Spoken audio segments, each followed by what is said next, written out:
this video, we'll explain what a practical light is and which bulbs work best in them when mixing these consumer lights with professional film and video lights.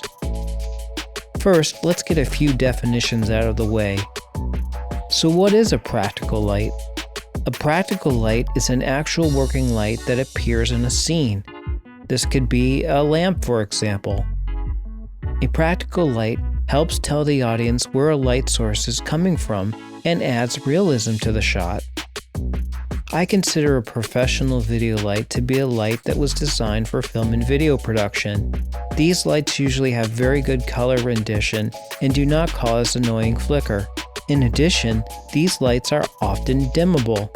These professional production lights are not visible in a scene. They are kept off camera, but are extremely important for getting proper camera exposure and creating the right mood for a scene or a shot. So are the bulbs that are in a practical light important? The answer is yes, because a cheap bulb may flicker or cast some unnatural looking light in your shot. Light that is too blue, too orange, too green, or too magenta, for example. These consumer light bulbs may also be too dim or too bright in a scene. That's why I always carry around a couple of dimmers and multiple good practical light bulbs in my light kit that I can depend on if the on-set practical light has an ugly looking bulb in it. Let me show you what my bulbs look like on camera right next to light coming from a professional lighting fixture. For this demonstration, the pro light we'll be using is the Godox VL150. It's a LED light that is daylight balanced 5600K. I'll leave my full review of this light in the description below this video if you want to learn more about it. There are 3 practical bulbs in my kit that I will show you. A Cree Daylight 5000K LED bulb, a TP-Link Smart Wi-Fi LED bulb. We'll also look at a generic incandescent 60-watt A19 light bulb. It has a color temperature around 3000 Kelvin. We'll also be using 2 plug-in lamp dimmers to control the brightness of these bulbs. One dimmer is for LED lights, the other is for incandescent lights. The left side of our shot has a Cree bulb and a practical lamp. The right side of our shot is lit with the Godox VL150. As you can see, the light from the Cree LED bulb looks pretty good next to the light from the Godox professional light. They mix well together.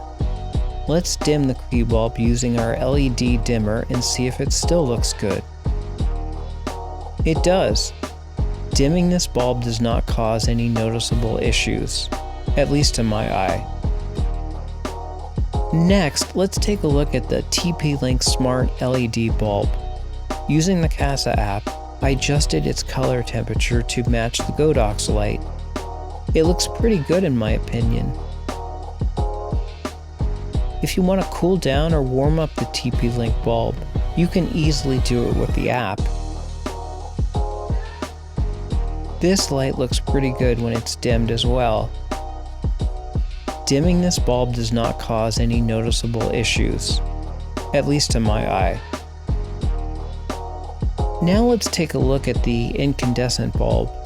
It's clearly a lot warmer than the daylight balanced Godox light, but sometimes you may want to achieve that look. If not, use one of the other daylight bulbs. As we dim this bulb with our non-LED dimmer, it becomes even warmer. Still, it does not flicker. Using this light depends on if you want that warm-cold mix of light look. Sometimes you will and sometimes you won't. I'll leave links to all these bulbs in the description below this video. Note, if your professional video light is tungsten balanced 3200 Kelvin, you can purchase versions of some of these bulbs that match that color temperature, or at least come closer to it. I'll leave links to those bulbs as well. Well, I hope that you liked this video. Thanks for watching. Please like and subscribe.